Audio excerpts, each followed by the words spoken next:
Queridos hermanas y hermanos de Baire, qué alegría poderme comunicar con ustedes, qué alegría poder estar aquí para compartir fe, vida, reflexión, conocimiento en la intimidad, ¿no?, del amor pascual de nuestro Señor Jesucristo y del Espíritu Santo. Me honra realmente, ¿no?, que ustedes me hayan permitido entrar en vuestras vidas. Les doy las gracias sinceramente al Padre Rogelio, vuestro coordinador, por permitirme ser parte de vuestra comunidad, aunque sea brevemente. Albergo la esperanza de algún día conocerlos personalmente. Estuve en Cuba en noviembre del año pasado con mi hermano Alberto, mi segundo hermano Alberto, que es sacerdote jesuita, ¿verdad?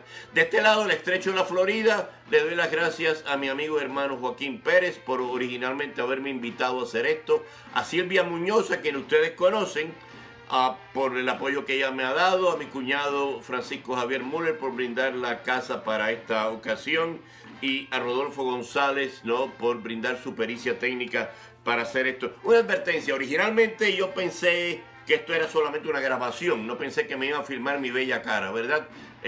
Y por lo tanto preparé esto, lo escribí para leerlo, para que fluyera mejor, para hacerle mejor justicia, más justicia al tema y a ustedes también. Yo enseñé en un seminario católico formando futuros sacerdotes durante 30 años y he dado charlas 48 años en parroquias. Nunca leí mis clases en el seminario ni leo mis charlas en las parroquias, ¿no? O sea, las preparo con cuidado y trato sencillamente de compartir del corazón lo que la mente me suministre como tal. Pero yo había preparado estas charlas originalmente, como dije, solamente para grabar. Luego las había escrito. Como no es una clase que estoy enseñando en un aula donde invito al diálogo, a las preguntas, me echo para adelante, me echo para atrás, pensé escribirlas y leerlas para hacerles más justicia a ustedes, ¿verdad? Y a los temas que estamos compartiendo. Así que me perdonen si tengo que bajar la vista de vez en cuando y hacer referencia a las notas. Así que, bien, en el esquema que le envié a Joaquín, a Silvia y al padre Rogelio, esquema que ellos aprobaron, ¿no?, les pareció muy idóneo como tal. El primer tema es la fe, ¿verdad? Y yo creo que ciertamente podemos empezar por ahí, pero me parece imperativo dar una introducción breve a ese mismo tema, ¿no?, para poner en contexto todo lo que vamos a decir después.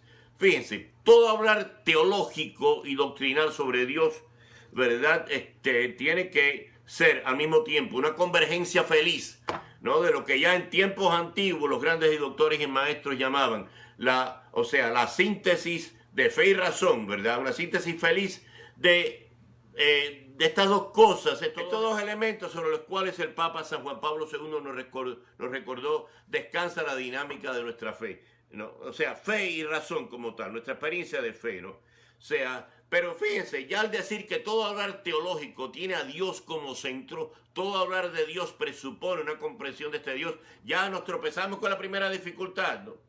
No, sin buscarla mucho más. ¿Quién es Dios? ¿De qué Dios estamos hablando?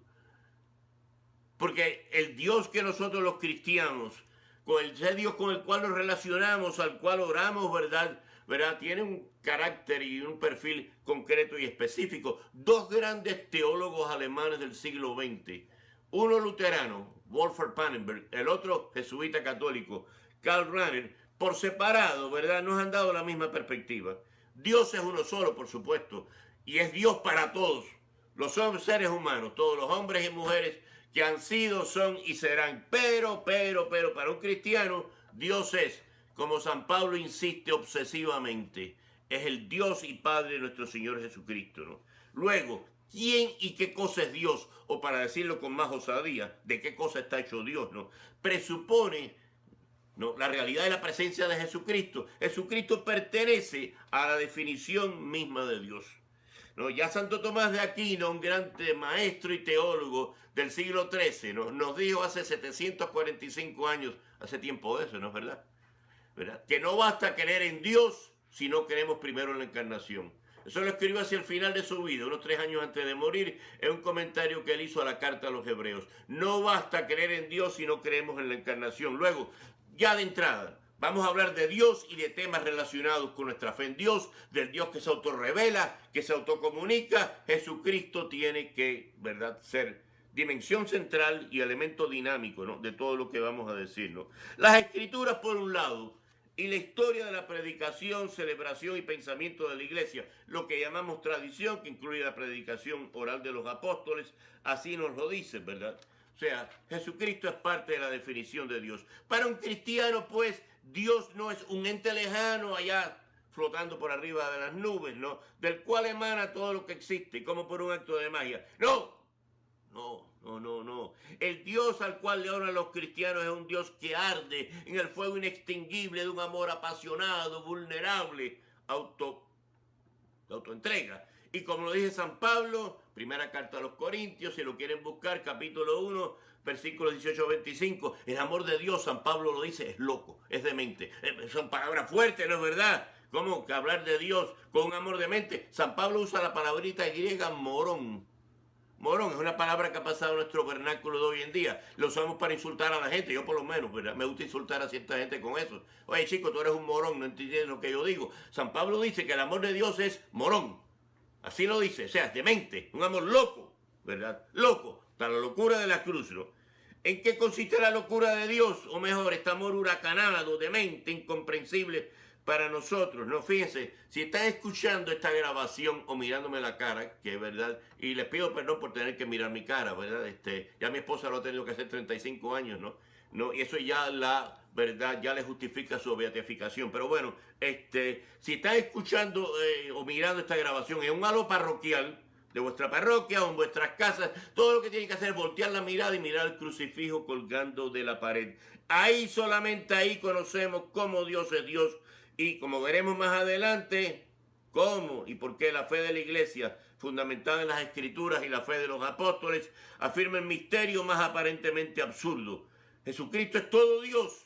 Es, como profesamos en el credo, de la misma naturaleza que Dios, que el Padre, o como se decía antiguamente, consubstancial con el Padre. Pero es también todo radicalmente humano, como nosotros, capaz de sufrir de verdad, de sentir angustia de verdad y desolación de verdad, de celebrar con amigos, todo igual que nosotros. Fíjense, si hago este énfasis, hermanos, es porque ya en los primeros 50 años, en el primer siglo de la iglesia, hacia fines del siglo I de la era cristiana, en el segundo siglo, se van infiltrando ya ciertos movimientos, ciertas ideas que existían antes de Cristo, pero ahora se infiltran, se insinúan dentro de las comunidades cristianas, ¿no? O sea, son los movimientos gnósticos con G, E-G-N-O-S-I-S,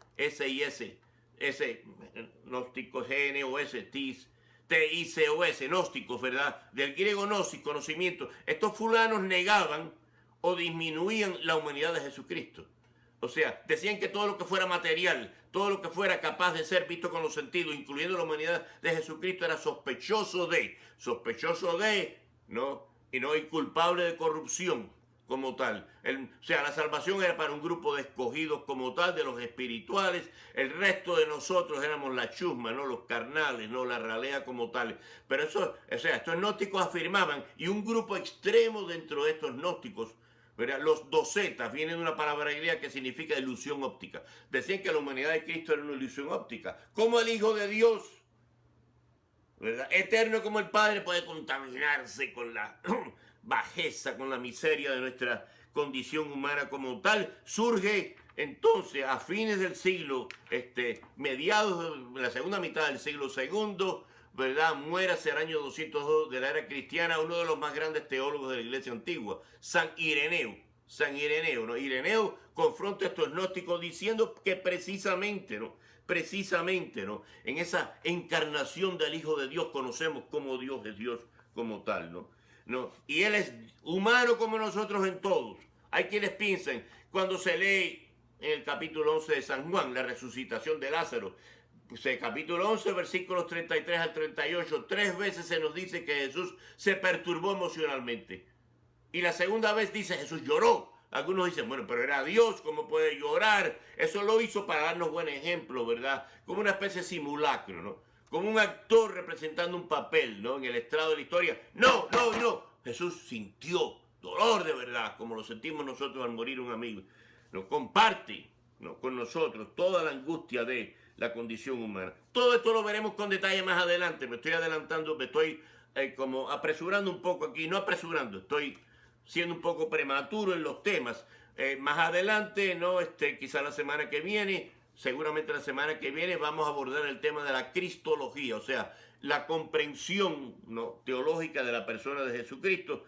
Por ahora permítame sencillamente anticipar esto, ¿no? Jesucristo, que pertenece a la definición misma de Dios en la vida del Espíritu Santo, no juega un papel, ¿no?, en la historia de la humanidad. O sea, no juega a ser un ser humano, se hace cabalmente humano, radicalmente humano, capaz de sufrir, capaz de llegar al borde de la desesperación en el huerto de Getsemaní. Precisamente porque es el Hijo de Dios eterno. Solo Dios puede amar con esa locura tan radical. Precisamente puede venir en cabal y radicalmente humano, ¿no? Ahora, ¿es esto un juego de palabras, hermanos? Palabras abstractas que no tienen que ver con la realidad humana. ¿Cómo se explica esto con palabras sencillas, hermanos? Se explica sencillamente, hermanas y hermanos, con el fenómeno, la experiencia que todos tenemos del amor. Aún el ateo, ¿verdad? Aún los ateos, los no creyentes, los que miran a Dios a distancia, ¿no?, han tenido la experiencia de amar y ser amados como tal, ¿no? O sea, y el amor auténtico, ¿no?, por limitado que sea, y todos somos limitados y pecadores, lo sabemos.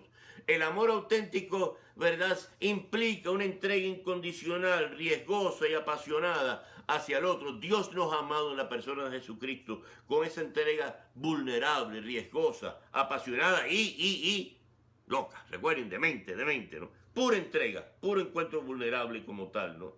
Luego, hermanos, fíjense, el Dios en el cual profesamos nuestra fe. El Dios que confiesa nuestra fe no es un Dios aparte, marginal, flotando allá, ¿verdad?, por las órbitas cósmicas de lejanos planetas. Es un Dios que ha entrado en nuestra historia, nos ha abrazado y se ha encarnado en esa historia humana. Se ha hecho radicalmente, siendo plenamente Dios en su Hijo Jesucristo, ¿no?, al cual la Iglesia siempre ha confesado en los 5 primeros siglos. Es plenamente Dios, o sea, consubstancial con el Padre. Así lo dijo el Concilio de Nicea en el año 325, y un siglo y cuarto más tarde el Gran Concilio de Calcedonia en el año 451. Es consubstancial con el Padre en cuanto a la divinidad, consubstancial con nosotros en cuanto a la humanidad. ¿Qué significa esta palabrita consubstancial? No, eso puede parecer abstracto. Significa se hizo pura y simplemente, hermanos, un ser humano, igual que tú y que yo, igualito.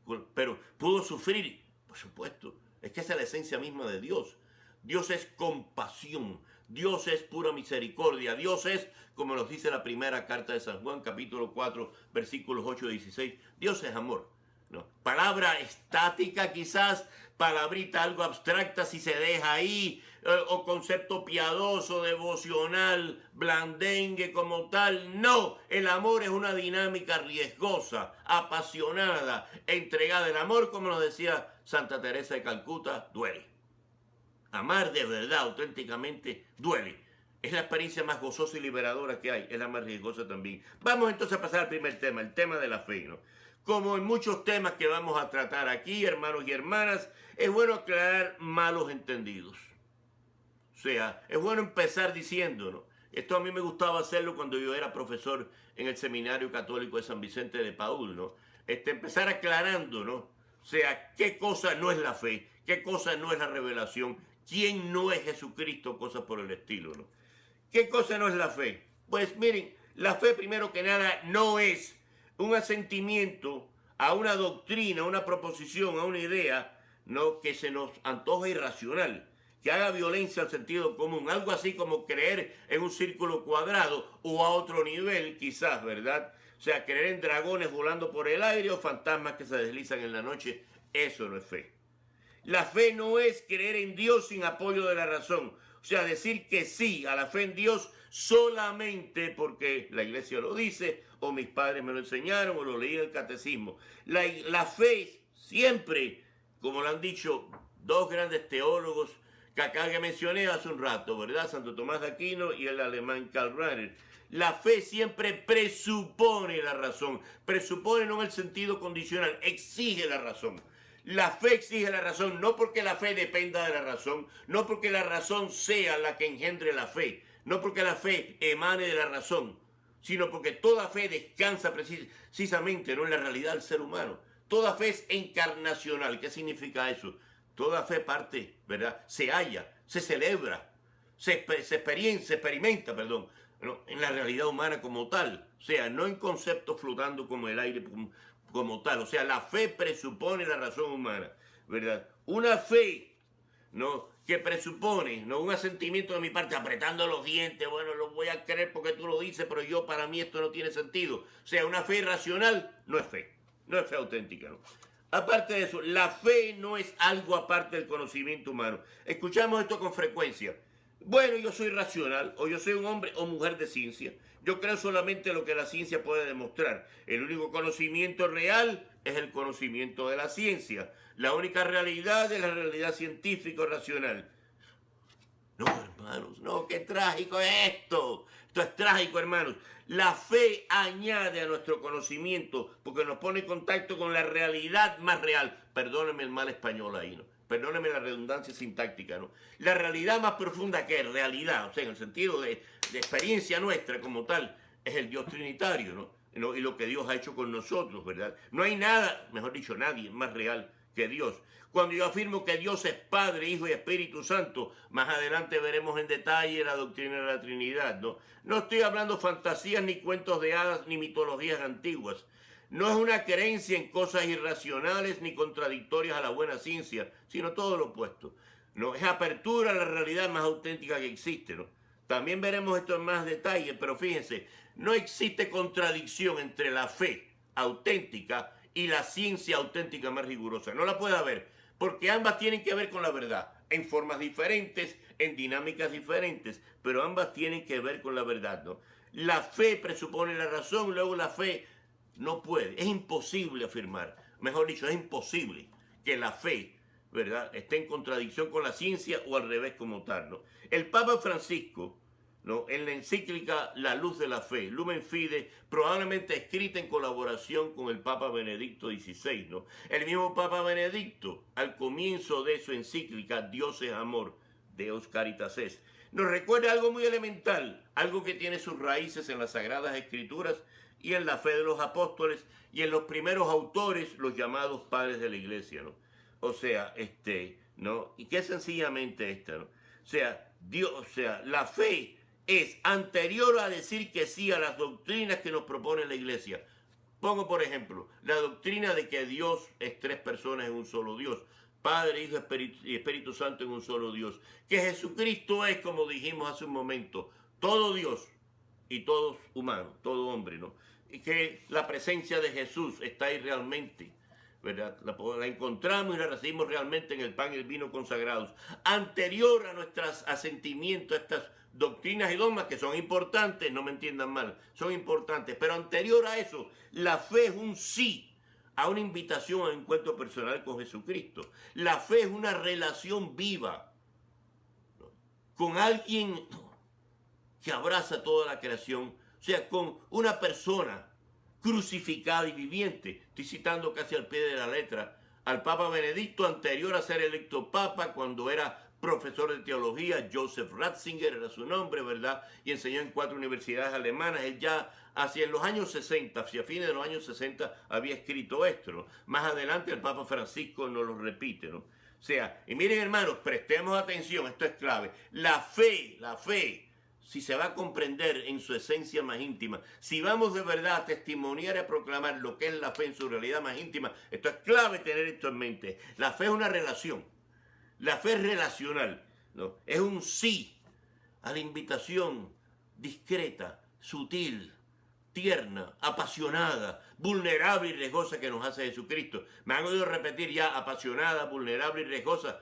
La fe cristiana es, por un lado, hermano, lo más gozoso y liberador que hay.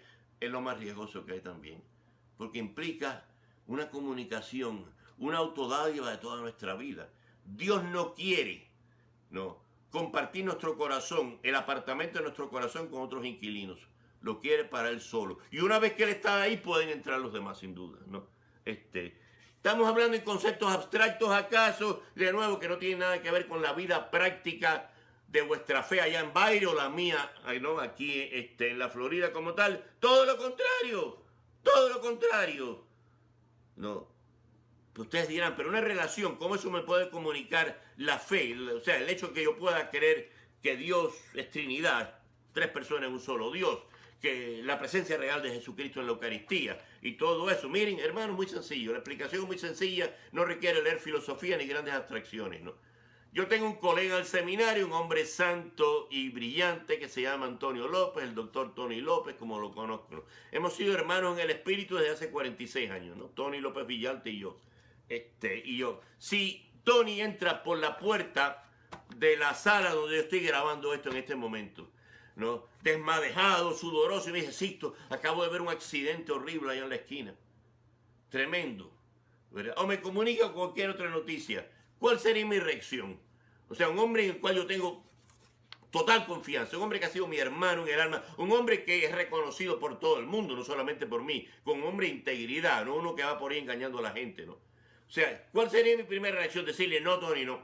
No, yo tengo que ir a verlo por mi cuenta, si no, yo no te creo. Eso sería tonto. Nosotros no vivimos así para empezar. Nuestra vida diaria no funciona así. De lo contrario, sería un infierno de incertidumbres. Por supuesto que lo creo. Le creo lo que él dice, lo ha visto. A lo mejor se equivoca un detallito aquí, un detallito allá en explicármelo, pero el hecho de que había un accidente tremendo, claro que se lo creo.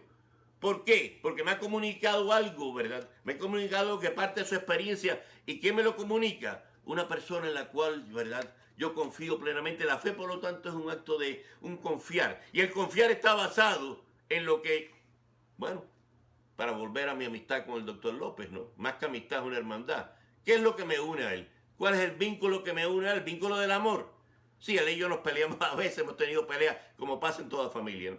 Pero es el vínculo del afecto. Ese vínculo del afecto comunica realidad, comunica confianza, comunica verdad. La fe empieza ahí. La fe empieza ahí y no en otro lugar. La fe no empieza cuando él me da un catecismo y me dice, me da un catecismo a alguien y me dice, lee aquí. Jesucristo, digo, Dios, Padre, Hijo, Espíritu Santo. Todo eso es verdad. Y de nuevo, hermanos, no me entiendan mal, eso es importante. Pero la fe no comienza ahí. El mismo Santo Tomás de Aquino, escribiéndose al año 1272, hacía un burjón de años de estos, ¿no? Yo no había nacido todavía, créanlo, no. Si me están viendo el pelo canoso, no, yo no había nacido todavía. Pero escribiendo en ese año, Santo Tomás dice que, ¿cómo funciona la fe? Él dice, ¿no? Él dice, la fe, ¿no? Movida por el amor a aquello en lo cual quiere creer, ¿no? Lo abraza, lo contempla y busca cuantas razones puede para justificarlo. La fe es impelida, la fe es dinamizada. Mi dinámica de fe, de decir que sí a Jesucristo y a mi relación con Él, a mi encuentro con Él, ¿no? La fe, encuentro con Jesucristo como tal, está movida, está dinamizada por ese amor, ¿no?, anticipado que Jesucristo enciende en mi alma, que Dios enciende en mi alma, ¿no?, y que me impela a abrazarlo y a contemplarlo. Fíjense, la dinámica de fe, pues, entran esas tres virtudes llamadas teologales, o sea, dones de Dios, don puro de Dios. La fe, lo que acabamos de decir, la esperanza, que no es otra cosa sino confiar, estar seguro que Dios va a estar presente en mi futuro, de aquí a una hora, de aquí a un día, de aquí a una semana. Dios está presente en mi futuro, eso es esperanza. Y el amor, ¿verdad? El amor es la definición de la vida humana, sencillamente porque es la definición de la misma vida divina. El amor es pura entrega, no es pura autodonación hacia los demás, pura comunión vulnerable, riesgosa, apasionada, ¿verdad?, con Jesucristo crucificado y resucitado como tal. Bien, ¿me siguen hasta ahora, hermanos? No los puedo oír. Nos separan, ¿cuánto? 250 kilómetros, 300 kilómetros de distancia, ¿no? Grítenlo todos. ¿Me siguen hasta ahora? Bien, voy a tratar de ir un poco más despacio, no quiero apresurar la cosa, ¿no? En cierta manera actuamos así todos los días, hermanos. O sea, esta es la dinámica de la vida humana, ¿no? Y lo vamos a ver con más calma en la segunda conferencia, ¿no? Tercer punto. La fe auténtica, la fe cristiana se fundamenta en el misterio. Ah, hermanos, la palabrita misterio, concho, cuidado. ¿No estamos contradiciendo lo que acabamos de decir sobre la relación íntima entre fe y razón? No acabamos de hablar de que hay una relación íntima, un vínculo, ¿verdad?, inseparable entre fe y razón. ¿Cómo yo puedo empezar a hablar de misterio, no? ¿Por qué hablamos ahora de misterio, no? Si hay contradicción, eso solamente puede ocurrir si aceptamos un concepto distorsionado, equivocado de la palabra misterio. El Papa Francisco, en su carta encíclica Laudato Si, alabado sea Señor, sobre el medio ambiente, sobre el cuidado de la casa común, ¿verdad?, documento profético que espero que todos ustedes hayan podido, al cual espero que todos ustedes hayan podido tener acceso, ¿verdad?, nos dice que para San Francisco de Asís. No, vivió hace mucho tiempo, murió en el año 1200, perdón, 1226. O sea, les voy a decir enseguida, hace 751 años, Dios mío, hace 751 años. Yo todavía tampoco había nacido en aquel entonces, ¿verdad? Que para San Francisco de Asís la creación no era un problema a resolver, sino un misterio a ser contemplado. Ahí está, creo que es el artículo 12. Entre el artículo 10 y 12. Una cosa maravillosa, estupenda, lo que nos rodea. Las estrellas que adornan el cielo nocturno. Las aves del cielo que surcan majestuosamente, ¿no? Siguiendo sus caminos trazados, ¿verdad? O sea, todo lo que nos rodea, nuestros hermanos y hermanas, las jirafas en las sabanas de África, los árboles que tenemos plantados en nuestras casas que nos rodean, todo eso, ¿verdad? Es un misterio a ser contemplado. Fíjense, el Papa hace una distinción entre problema y misterio. Problema y misterio. No es nueva.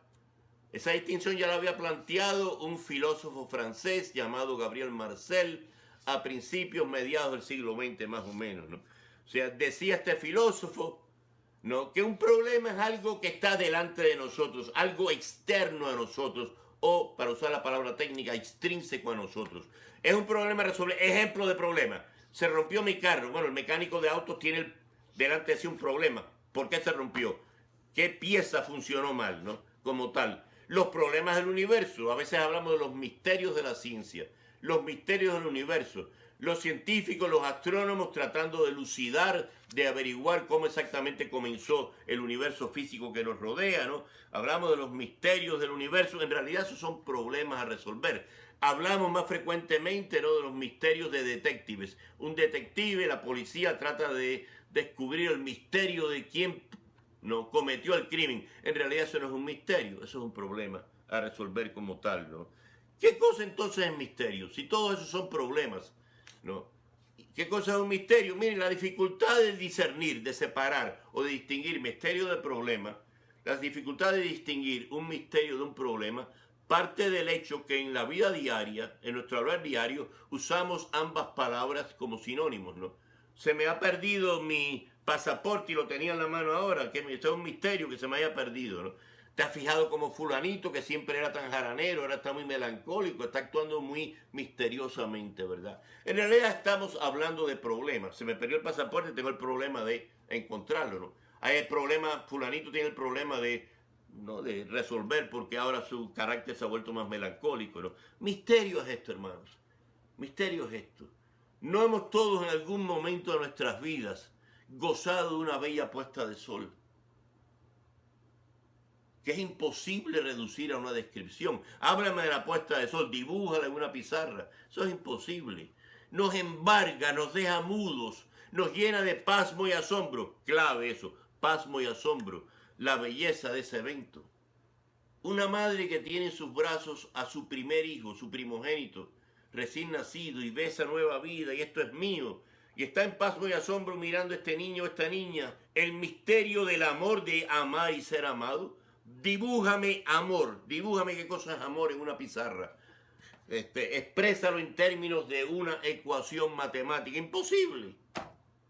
Eso es misterio. O sea, misterio no es un problema a resolver, como nos ha recordado el Papa Francisco citando autores antiguos, ¿no? Misterio es algo que nos embarga, algo que nos llena de pasmo y asombro, algo que no contradice la razón, algo que no es irracional, ¿verdad? Pero que incluye y supera la razón, o podemos decir inclusive, es algo que no solamente no es irracional, sino que hace la razón más racional todavía. Si digo esto, hermanos y hermanas, es porque tristemente, ¿no?, hoy en día muchos dicen, bueno, la iglesia habla de misterio para evitar explicar lo que no puede entender. O misterio es lo opuesto de lo racional. Yo soy un físico, yo soy un astrónomo, yo soy un químico, un hombre de ciencia, un ingeniero, yo soy una persona racional. No me hablen de misterio. Pero hermanos y hermanas, el misterio es lo que define toda la vida humana, aún la vida de los ateos, los agnósticos, los físicos, los químicos, los ingenieros, lo que fuera. Misterio es lo que nos define a nosotros, porque el ser humano básicamente es un misterio, ¿verdad? Es un ser abierto a buscar por naturaleza, no como el resultado de esfuerzos ingentes, sino por naturaleza, a buscar y a encontrar el absoluto, el sentido último de la vida, que para un cristiano tiene un nombre específico, el Dios de Jesucristo, ¿no? Sobre esto abundaremos más adelante, ¿no? O sea, pero misterio no es un problema de resolver. Miren, usted quiere mi propia experiencia de misterio, muy sencillo. Cerca de ustedes viven. Yo pasé por vuestra ciudad hace 13 años, 14 años va a ser ya, ¿no? 13 años y medio. Fui a Cuba invitado a dar 2 ciclos de charlas, de conferencias de teología en la arquidiócesis de Camagüey. Yo no les pedí ninguna remuneración, me pagaron los gastos de viaje, más nada. Sí les pedí una cosa, que me llevaran, ¿no?, a la Basílica de Nuestra Señora de la Caridad, ¿no? Un sueño de toda mi vida visitarla, ¿no? Camino a la Basílica pasamos por Baile, pasamos por Bayamo, no, por todos estos pueblos. Cuando llegamos a la Basílica, ¡pum!, de pronto ese caminito que pasa por el pueblo del Cobre, ¡pum!, termina delante de la Basílica, ¿no? Entramos, fuimos al segundo piso, lo que se llama el Camarín de la Virgen. Estoy seguro que todos ustedes han estado ahí y conocen eso. Yo nunca había estado ahí. Para mí eso era, vamos, como la antesala, ¿verdad?, la visión beatífica, ¿no? Y en aquella época, no sé si lo hacen hoy en día, cuando no había liturgia celebrada, o sea, no había celebración eucarística, la imagen de la Virgen estaba virada hacia el camarín, o sea, no virada hacia la iglesia propiamente, sino virada para atrás. O sea, cuando subimos, ahí estaba mirándome. Y le pregunté al diácono que iba conmigo, que había coordinado todas estas charlas. Yo me quedé, yo no podía creerlo y le dije, pero Miguel, le dije, esa es la Virgen. Me dijo, sí, doctor, esa es la patrona de Cuba. Yo me quedé embargado, hermano, embargado, y me senté a llorar y a rezar el rosario. Eso es misterio. ¿Cómo yo explico eso? Se lo estoy tratando de balbucear, pero no puedo comunicarlo tal y como lo sentí. Es algo que me embarga, que me supera. Es algo que no solamente no es irracional, sino que lo sentí en ese momento como lo más coherente y lo más racional de mi vida. Dios es el misterio por excelencia, por supuesto, ¿no? O sea, toda nuestra fe descansa sobre la inmensidad oceánica del misterio de Dios. Un solo Dios, Padre, Hijo y Espíritu Santo. Misterio de la Santísima, de la Santa Trinidad. Incoherente y racional, ¿quién puede creer en tres, que hay tres en uno? En el siglo XVIII, ¿verdad?, un filósofo francés que escribió un libro bastante influyente sobre las leyes, ¿no? Era un varón, era un noble, el barón de Montesquieu. Dijo, ese mago allá en Roma, queriendo decir el Papa, ¿no?, nos quiere hacer creer que 3 es 1 y 1 es 3, hablando del misterio de la Trinidad. Si reducimos a la Trinidad a un mero problema matemático, pues tiene razón. Pero es que precisamente, ¿no?, como veremos más adelante en detalle, por ahora solamente anticipo esto, la Trinidad solamente se explica en términos del amor. El amor presupone diversidad. El Padre engendra al Hijo como un acto de amor desde toda la eternidad. Y al reciprocarle ese acto de amor, el Hijo al Padre respiran, exhalan al Espíritu Santo, que es algo así como decir, ay, qué bueno es estar contigo, lo que dos amantes se dicen a sí mismos con o sin palabras, ¿no? Ese es el misterio trinitario. Dios es familia y lo que une a una familia es el amor. Más adelante, repito, la próxima semana hablaremos de esto con más abundancia. Anticipo solamente esto como tal, ¿no? Jesucristo, dentro de todo este esquema, Jesucristo es el Hijo. Bueno, eso yo lo sé, no me lo tienen que... Mira, no hay que mirarle su cara de viejo decrépito, ¿no?, en esta grabación para saber eso, ¿no? Está bien, pero nosotros los decrépitos a veces podemos aportar algo, ¿no? Dios Padre, Hijo, Espíritu Santo presupone a Jesucristo, ¿verdad?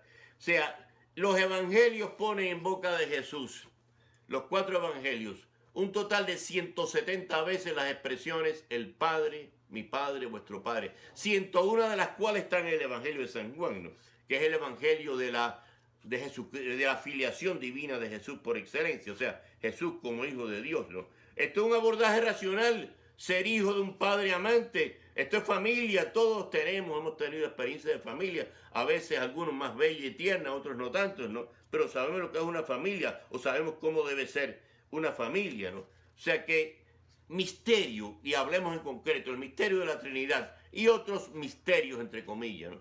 Misterio de la encarnación, cruz y resurrección de Jesucristo, no es sino una apertura, una participación, esa inmensidad oceánica de amor que es Dios, que se nos revela como familia, y se nos ha revelado radicalmente, repito esto, hermanos, esto es clave, clave, clave, se nos ha revelado radicalmente Dios nos pregunta, ¿tú quieres saber cómo yo soy Dios? ¿De qué estoy hecho? Mira el crucifijo que está colgando de tu pared. Porque solo hay en ese acto de amor inmenso, loco, nos dice San Pablo, de mente radical, se nos revela cómo Dios es Dios, ¿no? Vamos a hablar de un cuarto punto. La fe nos emplaza a escuchar, recibir y ser transformado por la revelación de Dios. Ay, que viene otra palabrita, revelación. ¿Qué es revelación de Dios? O sea, dicho de un modo simple, es Dios hablándonos a nosotros, revelándonos quién es Él y su plan de amor para nosotros, ¿no? ¿Qué quiere Dios de nosotros, no? No. Y por lo tanto, ¿no? Al decirnos eso, Dios se revela tal y como es como tal, ¿no? Ahora fíjense, ¿no? Aquí tenemos que entrar, ¿no? Un poquitico en detalle, fíjense. Se habla muchas veces de verdades reveladas. De nuevo, los ejemplos, ¿no? Que encontramos en las Escrituras o en la fe predicada por los apóstoles, en la celebración de la liturgia de la iglesia, en la enseñanza de los grandes doctores, ¿no? La verdad de Dios como Padre, Hijo, Espíritu Santo en un solo Dios, la presencia real, etcétera, como tal. Todas estas verdades, ¿no? Reveladas, que cuando son oficialmente y normativamente enseñadas por la iglesia, cuando son normativamente enseñadas por la iglesia, reciben el nombre de dogma y doctrina, no son sino expresiones de la donación que Dios hace de sí mismo, ¿no? Lo que Dios auténticamente revela es quién es Él y cómo Él es Dios como tal. Y todo lo demás, todos los otros dogmas y doctrinas se derivan de ahí. No es otra cosa sino el amor con A mayúscula, ¿no? Del amor en familia del Dios trinitario, ¿no? Para el Dios trinitario entre sí mismo, ¿no? Esa vorágine, ese huracán de amor, de relación interpersonal, 3 veces personal de Dios que se vuelca hacia nosotros. Porque fíjense, hermanos, Dios no puede contener su amor dentro de sí mismo. Es así como un vaso de agua. Ustedes le echan agua y llega hasta el tope, pero si le sigue echando agua se derrama. En este caso el agua es la realidad misma de Dios. Su amor se derrama fuera de Dios y cuando eso ocurre, ocurre la creación. En nuestra próxima charla veremos qué cosa es la creación. Entraremos a indagar más, ¿verdad? A ponderar más, a reflexionar más sobre qué cosa es la creación. Pero por la hora podemos anticipar eso, ¿no? ¿Cómo se nos transmite la revelación? Aquí entran en juego cosas que son bellas, profundas y a la vez controversiales, ¿no? Las escrituras, la fe de la iglesia, comentando las escrituras y todo eso. El Concilio Vaticano II, ¿no? Esa gran reunión, ese gran evento, el evento más importante de la iglesia, que se reunió de octubre 11 de 1962 a diciembre 8 de 1965, ¿no? Promulgó 16 documentos, 4 de ellos documentos mayores, ¿no? Llamados constituciones.